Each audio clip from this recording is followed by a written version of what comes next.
The drama surrounding the Indiana Fever's 2025 season deepened as the reality of what it means to share a locker room with Caitlin Clark unfolded piece by piece. What happened with DeWanna Bonner wasn't just a random departure.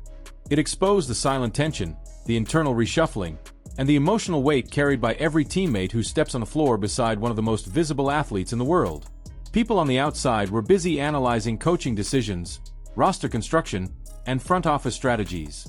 But inside those walls, a more intimate story was forming, one rooted in identity, ego, sacrifice, and the impossible expectations that come with being tethered to a rising global superstar. Bonner's exit wasn't simply a transaction. It was a reminder that not every veteran wants to adjust their legacy around a new era, especially one driven by a player who became the face of the league overnight. As news of her departure spread, the Fever found themselves pulled closer together in ways they didn't anticipate. Losing a player like Bonner meant losing experience, championship pedigree, and a stabilizing presence, but it also forced the team to confront who they were and who they wanted to become. The veterans who stayed understood that when Clark walked into the league, she didn't just bring talent. She brought pressure. Constant, unrelenting pressure that affected everyone on the roster. Every game became an event. Every practice had new eyes watching. Every misstep turned into a headline. And every player was judged not only by their own performance, but by how they fit next to Clark. Most young teams would crumble under that kind of scrutiny, but Indiana started showing something surprising. They didn't fracture. They adapted. Aaliyah Boston became the emotional anchor, embracing the narrative rather than resisting it. She made a choice few players in her position would make. She could have guarded her space, protected her spotlight, or felt overshadowed after being the #1 pick just a year earlier. Instead, she leaned into her role as Clark's counterpart, not her competitor. The way she celebrated Clark wasn't performative. It was intentional. She understood that supporting Clark meant supporting the growth of their team, their franchise, and their league. She understood that basketball immortality isn't built on isolation. It is built on shared moments between players who know how to elevate each other. In an environment that thrives on manufactured rivalries, Boston chose unity, and in doing so, she set the tone for the entire locker room. Kelsey Mitchell mirrored that mindset in her own way. Her career had been defined by loyalty and quiet excellence. 4 years, she played on teams that struggled to win, teams without identity, teams without direction. She could have walked away the moment she hit free agency. She could have sought a fresh start or a bigger market. But she saw something worth fighting for in Indiana's new foundation. Mitchell knew that by staying, she wasn't just betting on Clark. She was betting on herself. She was betting on the chemistry that grew between them.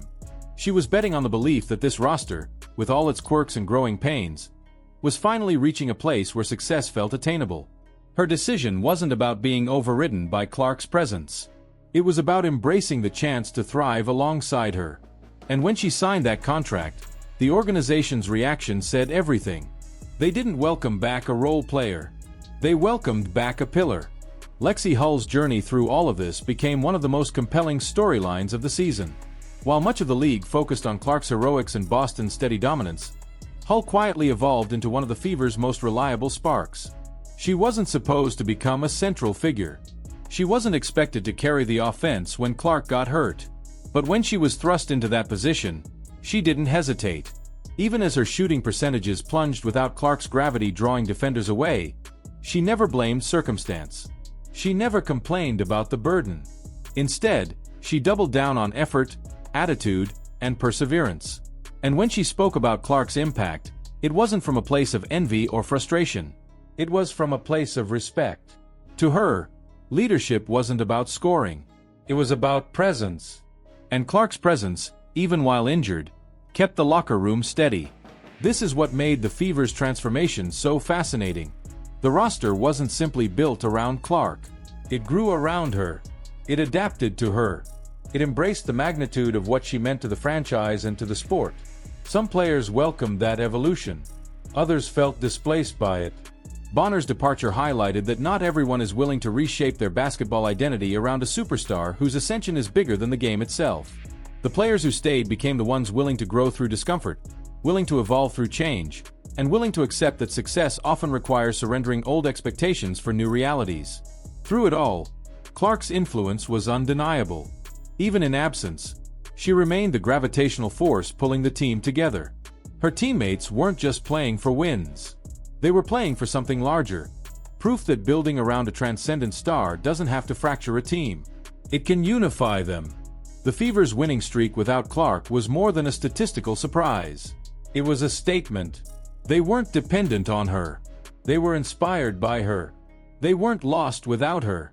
They were strengthened by everything she had brought into their ecosystem. The Fever were no longer a team trying to survive the pressure of a phenomenon. They were a team learning how to channel it. And that shift didn't happen because of flashy signings or blockbuster trades. It happened because the players who stayed chose identity over insecurity, chemistry over ego, and purpose over individual validation. In every interview, every practice, every game, it became clear that this was not about one player overshadowing the rest. It was about the rest making the deliberate decision to rise with her. That is the real story of Indiana. Not the superstar. Not the injuries. Not the media frenzy.